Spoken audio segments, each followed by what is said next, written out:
Na manhã de 1º de dezembro de 1948, o corpo de um homem foi encontrado na praia de Somerton, na Austrália, deitado com as pernas cruzadas, encostado numa parede de pedra. Ele usava um terno bem passado, sapatos brilhando, e não tinha nenhum documento de identidade. Parecia estar apenas dormindo. Mas ele estava morto. Ninguém ali sabia que estavam diante de um dos casos mais intrigantes e inexplicáveis da história criminal moderna. O homem ficou conhecido como o Homem de Somerton, ou pelo nome que viria a assombrar investigadores por décadas, Tamam Shud. E o que torna essa história tão absurda não é só o fato de ninguém saber quem ele era, mas sim todos os elementos estranhos que apareceram depois, incluindo um código indecifrado, um livro misterioso e uma possível ligação com espionagem internacional. Pois é, já deixa o like, se inscreve no canal e bora entender esse mistério. A polícia começou a investigação tentando identificar o corpo. Sem carteira, sem etiquetas nas roupas, sem impressões digitais nos registros australianos. Um verdadeiro fantasma moderno. A única pista era um bilhete enrolado em um pequeno bolso oculto na calça, que parecia ter sido costurado à mão. Nele, as palavras Tamam Shud, que em persa significam acabado, o fim. A frase era a última linha de um livro de poesia raro chamado Rubaiyat, de Omar Khayyam. Essa pista levou os investigadores a encontrar, meses depois, um carro abandonado com o mesmo livro dentro, no banco traseiro. E pasme, dentro do livro havia um código escrito à mão, composto por letras aparentemente aleatórias, que até hoje ninguém conseguiu decifrar. Também havia o número de telefone de uma mulher. E é aí que a coisa começa a ficar ainda mais estranha. A mulher, identificada apenas como Justin, era uma enfermeira que vivia perto da praia onde o corpo foi encontrado. Ela afirmou que não conhecia o homem, mas testemunhas disseram que, ao ver um busto com o rosto da vítima, ela ficou visivelmente abalada, quase desmaiando.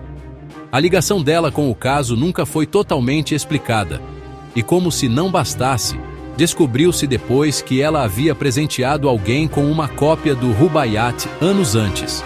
O mesmo livro onde as palavras Tamam Shud foram encontradas. Investigações paralelas sugeriram que tanto ela quanto o homem poderiam estar envolvidos em operações de espionagem devido à natureza criptografada das pistas e ao contexto da Guerra Fria, que estava em plena escalada. Mas nada foi confirmado. Nenhuma identidade, nenhum motivo claro, nenhum culpado. Apenas perguntas sem resposta. Os legistas da época constataram que o homem estava em excelente forma física, mas encontraram sinais estranhos no corpo. O estômago estava cheio de sangue, indicando possível envenenamento, mas nenhum veneno foi detectado nos exames toxicológicos. Até os órgãos estavam em condições incomuns, com o baço aumentado e o fígado danificado, como se ele tivesse sido intoxicado de maneira extremamente sofisticada, talvez com alguma substância desconhecida na época. Quem teria feito isso? E por quê? Ninguém foi preso, nenhuma testemunha confirmou nada. E o mais bizarro?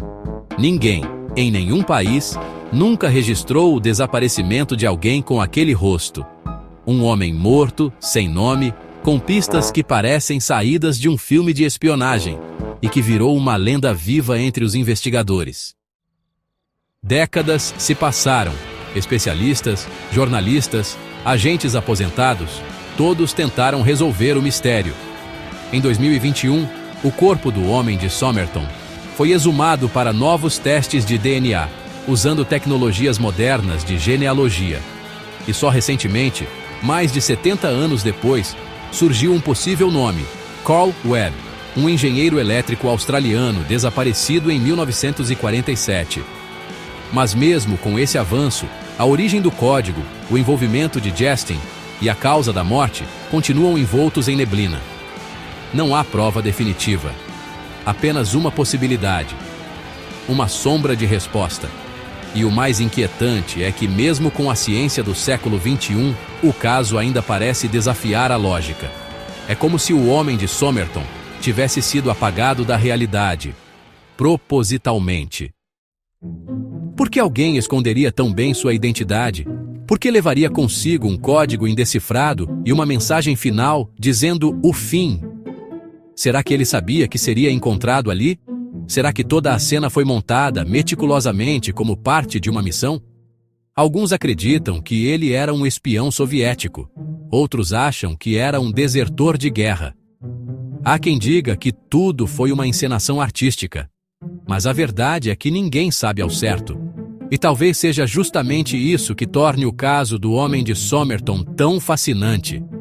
Ele nos lembra que nem todos os mistérios foram feitos para serem resolvidos. Alguns são como o próprio bilhete deixado por ele. Uma despedida silenciosa, deixada para nos assombrar, questionar e nunca esquecer.